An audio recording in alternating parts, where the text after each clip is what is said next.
Hello दोस्तों, मेरा नाम है प्रिंस।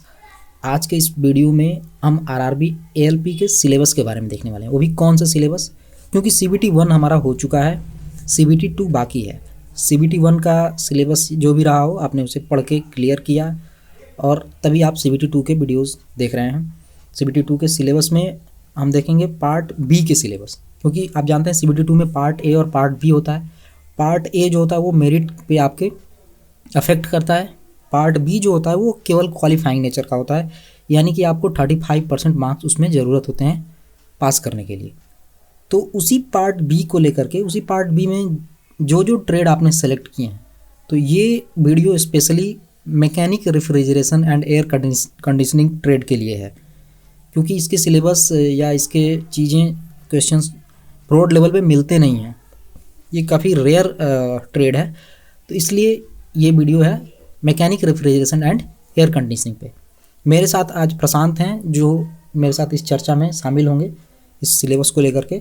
हेलो दोस्तों, मेरा नाम है प्रशांत और मैं इस mechanic refrigeration and air conditioning से कुछ जो भी डाउट आएंगे एज अ व्यूअर, मैं आपकी तरफ से प्रिंस से सवाल पूछूंगा। देखिए, सबसे पहला चीज़ कि हमारे पास सिलेबस मिल क्यों नहीं रहा है, क्योंकि आरआरबी ने जो नोटिफिकेशन जारी किया है उस नोटिफिकेशन में क्लियरली ये मेंशन नहीं है कि कौन कौन से टॉपिक आपको पढ़ने होंगे। तो सबसे पहले मैं लिए चलता हूँ आपके आरआरबी के जो हमारा नोटिफिकेशन है। ये हम आ चुके हैं आरआरबी के नोटिफिकेशन वाले पेज पे, यानी कि पैटर्न एंड सिलेबस वाले पेज पे। यहाँ देख सकते हैं pattern and syllabus for CBT 2। हमें स्पेशली सीबीटी 2 के पार्ट बी वाले सेक्शन में जाना है। चूँकि आप पैटर्न इन पार्ट ए में आप देख सकते हैं ये mathematics, general intelligence and reasoning, basic science and engineering, ये है पार्ट ए के सिलेबस। अब पार्ट बी के सिलेबस की बात करें तो यहाँ पे लिखा हुआ है syllabus for various trades, please check the website dgt.gov.in।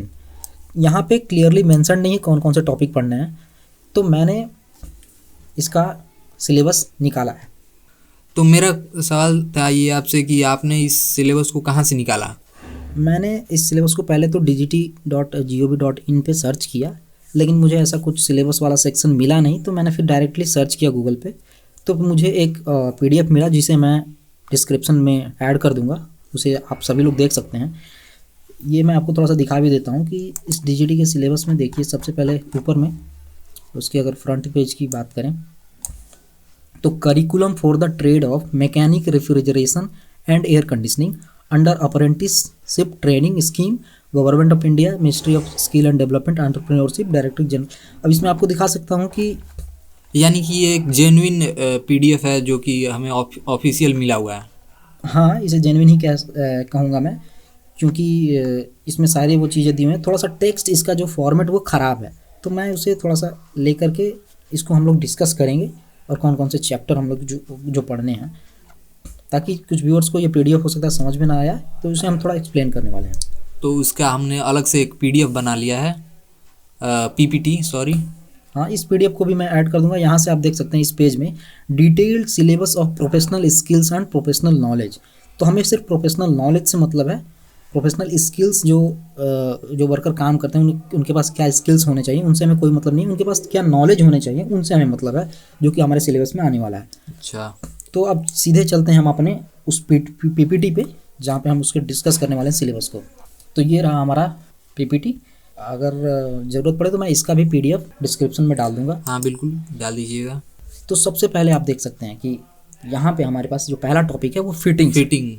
इसके अंदर हम लोग इसे डिटेल, इसमें क्या क्या पढ़ना होगा आप देख सकते हैं। Precision measuring instruments, tools, hand tools, vernier caliper, इस तरीके की चीज़ें इसमें हम देखेंगे। और ये सीट मेटल्स, देखिए, आप जो सीट मेटल्स के सीट होते हैं उनके साथ क्या प्रोसेसिंग होते हैं, किस तरीके से होते हैं, उनके टाइप्स क्या हैं, उनको देखने के लिए उनको केयर एंड सेफ्टी, ये सभी चीज़ें इस पार्ट में हम लोग पढ़ने वाले हैं। ये जो टॉपिक्स हैं मैकेनिक से रिलेटेड सारे टॉपिक्स हैं ना? हाँ, ये मैकेनिकल ट्रेड, आरएसी का जो ट्रेड है उसी में।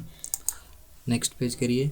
इस पेज में इलेक्ट्रिकल से कुछ बेसिक चीज़ें आपको जाननी होंगी।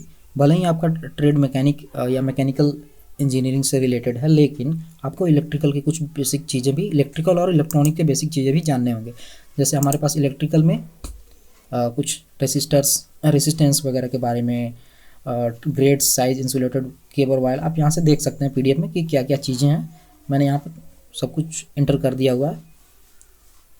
नेक्स्ट हमारे पास इलेक्ट्रॉनिक्स है। इलेक्ट्रॉनिक्स में क्या क्या चीज़ें होती हैं, डायोड्स, जीना डायोड्स, वोल्टेज रेगुलेटर, इनके बारे में हमें डिटेल में पढ़ना होगा। हाँ, सेमीकंडक्टर्स, डिटेल में उनके बारे में। अब हमारे पास नेक्स्ट जो है वो हमारा अपने ब्रांच से है वेल्डिंग। वेल्डिंग में भी जो मेन चीज़ें हैं, कॉमनली जो प्रोसेस हैं welding process, arc welding, oxyfuel gas welding, brazing, ये सभी चीज़ें इसमें पढ़नी होंगी। सेफ्टी मेथड्स क्या अप्लाई करने पड़ सकते हैं, इन सभी चीज़ों से रिलेटेड क्वेश्चन बहुत पूछते हैं, तो उनको हम लोग देखेंगे। फिर हमारे पास आता है बेसिक रेफ्रिजरेशन। चूँकि हम रेफ्रिजरेशन पढ़ रहे हैं तो बेसिक क्या है रेफ्रिजरेशन का, ये इसमें पढ़ने वाले हैं। जैसे fundamental of refrigeration, units and इसका measurements, pressure and its measurement, pressure, temperature, यही तो खेल है रेफ्रिजरेशन का। अच्छा, ठीक है।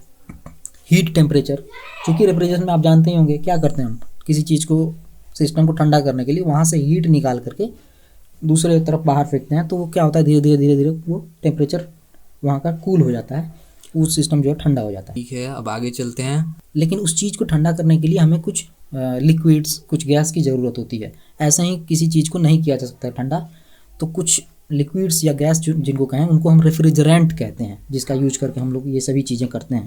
तो कुछ कॉमन रेफ्रिजरेंट्स HFC, CFC, इन सब के बारे में पढ़ना होगा। क्योंकि CFC के कारण कुछ हानिकारक प्रभाव भी है ओजोन को, तो क्या हानिकारक प्रभाव हाँ, है, इसे हम डिटेल में पढ़ेंगे।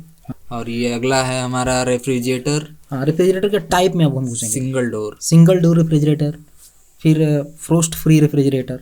सिंगल डोर में एक डोर, ऐसे नाम से ही पता चलता है। फ्रोस्ट फ्री में 2 से 3 डोर रेफ्रिजरेटर होते हैं। अच्छा, ये रेफ्रिजरेटर के बारे में हमें डिटेल में पढ़ना होगा। इसमें हाँ, अलग अलग टाइप के जो रेफ्रिजरेटर हैं उनके बारे में डिटेल्स में पढ़ना होगा।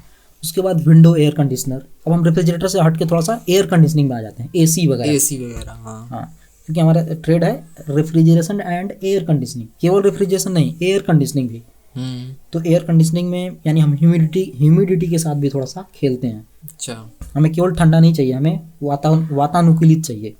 तो इसलिए विंडो एयर कंडीशनिंग सबसे पहले पढ़ेंगे। उसके बाद split air conditioning and multi split air conditioning, compressor और है एक नीचे कंडेंसर। हाँ, क्योंकि आप अगर थोड़ा सा भी आपने पढ़ा होगा तो आप जानते होंगे यहाँ मेन 4 पार्ट्स होते हैं किसी भी रेफ्रिजरेशन सिस्टम में: compressor, condenser, evaporator and expansion valve. अगर आप उसको डायग्राम याद हो तो कंप्रेसर के बारे में पढ़ेंगे, कितने टाइप के कंप्रेसर होते हैं, किस प्रिंसिपल पे काम करते हैं। फिर कंडेंसर देखेंगे, किस तरीके से कंडेंसर काम करते हैं, उनका advantage, disadvantage.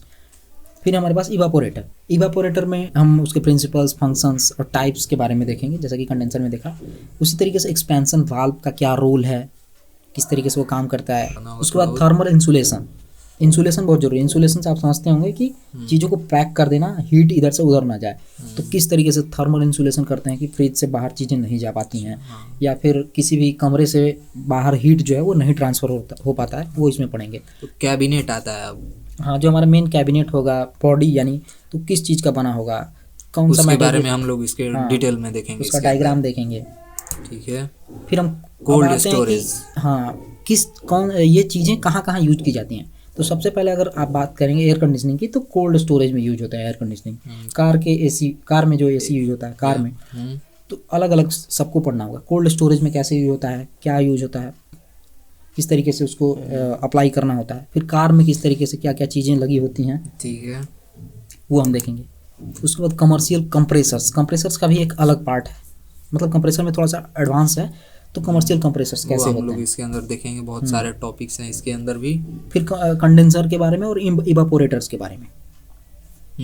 Water cooled condenser and evaporator. हाँ, नेक्स्ट है कूलिंग टावर क्या है और वाटर ट्रीटमेंट क्या होता है। कूलिंग टावर, बड़े बड़े टावर्स देखे होंगे आपने नेशनल थर्मल प्लांट्स में। हाँ, तो वो टावर कूलिंग टावर होते हैं। जो लोग PUBG खेले होंगे उसमें शायद उन्होंने देखा होगा। हाँ, और वाटर ट्रीटमेंट किया जाता है उससे पहले। तो किसी भी वेपराइज करने के लिए वाटर को, तो वाटर ट्रीटमेंट कैसे होता है, क्या होता है, वो देखेंगे हम यहाँ पे। उसके बाद हमारा लास्ट टॉपिक है ice plant and candy. Ice plant and candy क्या होता है, ये भी हम अंदर में देखेंगे। फंक्शन क्या होता है, कंस्ट्रक्शन क्या होता है, कैसे होता है, वर्किंग प्रिंसिपल क्या है, ये सब हम इस वीडियो में देखने वाले। तो अब हमारे सारे टॉपिक्स ख़त्म हो चुके हैं, ये सभी चीज़ें, हाँ, ये हमारे टॉपिक ख़त्म हो चुके हैं। अब आगे की वीडियोज़ में हम एक एक करके सभी सिलेबस को कवर भी करने की कोशिश करेंगे। अच्छा ठीक है। तो ये था हमारा सिलेबस RRB ALP CBT 2 के पार्ट बी का।